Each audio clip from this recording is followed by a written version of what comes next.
नमस्कार, बिहार तक देख रहे हैं आप और आपके साथ मैं हूं हर्षिता सिंह। भोजपुरी सितारे लगातार भोजपुरी को संवैधानिक दर्जा दिए जाने की मांग उठा रहे हैं।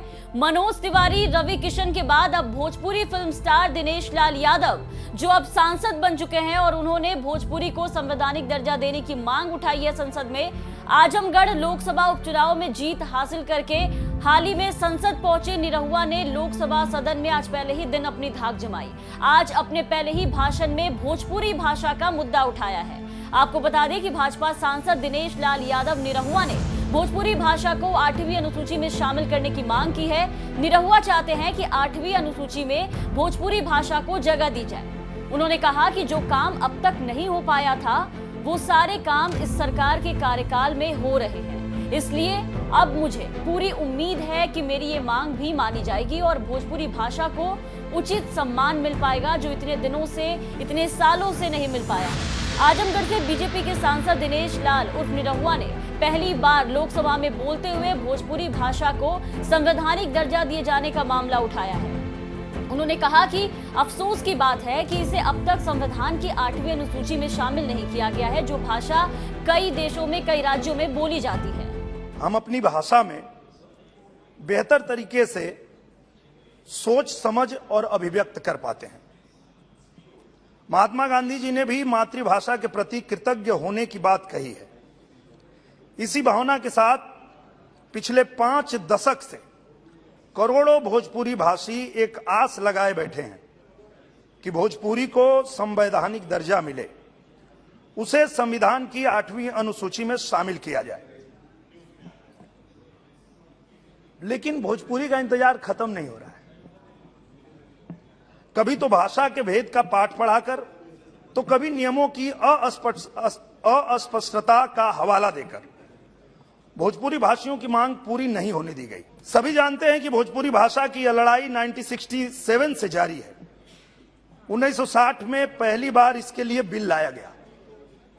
तब से अब तक संसद में इसे लेकर 18 प्राइवेट मेंबर बिल भी आ चुके हैं। कई आंदोलन भी हुए।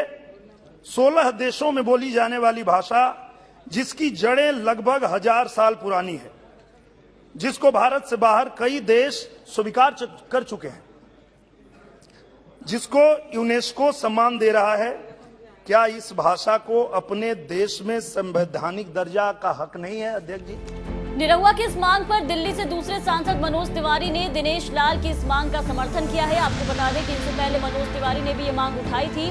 निरहुआ ने कहा है कि बिल्कुल हमें अपनी भाषा का मुद्दा उठाना चाहिए, क्योंकि भाषा का विकास होगा तो बाकी का विकास भी होगा। कहीं ना कहीं ये भोजपुरी भाषियों की सबसे बड़ी मांग है। आपको बताते चले कि निरहुआ से पहले भी भोजपुरी के कई सुपरस्टार जो अभिनेता से नेता बन चुके हैं, वो यहाँ लोकसभा में बैठे हैं, वो भी इस मांग को उठा चुके हैं। मनोज तिवारी के बारे में हमने आपको बताया कि निरहुआ से पहले मनोज तिवारी भी इस बात को उठा चुके हैं। मनोज तिवारी के अलावा रवि किशन भी इस मांग को उठा चुके हैं। 2019 में रवि किशन ने संसद में इस मांग को उठाया था।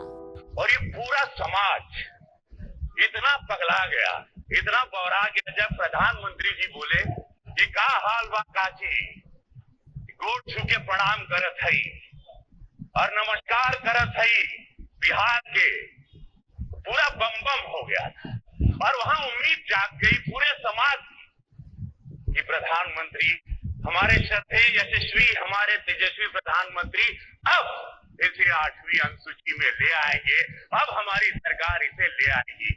महोदय, ये बहुत सोचिए ना, हे गंगा मैया तो है तेरी चढ़ई गो, सैया से कर द मिलनवा। गाने की किताब कभी, लेकिन महोदय महोदय महोदय ये मिठास इस भाषा की, महोदय मैं विनती करता हूँ हाथ जोड़ के अपनी सरकार से, निवेदन है मेरा कि इसे 8वीं अनुसूची में महोदय। तो ऐसा नहीं है कि भोजपुरी को संवैधानिक मान्यता दिलाने की लड़ाई की शुरुआत आज निरहुआ अकेले कर रहे हैं। इस लड़ाई में उनके साथ भोजपुरी के तमाम दिग्गज कलाकार एकजुट हैं, एक साथ हैं, जो मौका मिलते ही सबसे पहले भोजपुरी को दर्जा दिलाने की मांग करते हैं।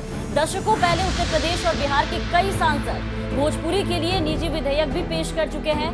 भोजपुरी बोलने वालों की लंबे अरसे से ये मांग रही है कि इस भाषा को भारत के संविधान की 8वीं अनुसूची में शामिल किया जाए, इसे संवैधानिक दर्जा दी जाए, ताकि लोग भोजपुरी जो बोल रहे हैं और उन्हें इससे सहूलियत हो। और आज संसद पहुंचते ही निरहुआ ने भी पहले ही दिन अपने भाषण से आप देखिए कि संसद में किस तरीके से धाक जमाई। दिनेश लाल यादव निरहुआ ने कहा कि जितने भी भोजपुरी बोलने वाले या भोजपुरी से प्यार करने वाले सांसद हैं, उन सभी को मिलकर इस संबंध में काम करना पड़ेगा, सबको एकजुट होना पड़ेगा, इसके लिए आगे आना होगा। जब तक भोजपुरी को उचित सम्मान नहीं मिलता तब तक ये मुहिम जारी रखेंगे। अब देखना ये होगा कि सरकार भोजपुरी पर क्या निर्णय लेती है। तमाम खबरों और अपडेट्स के लिए आप बने रहे बिहार तक के साथ।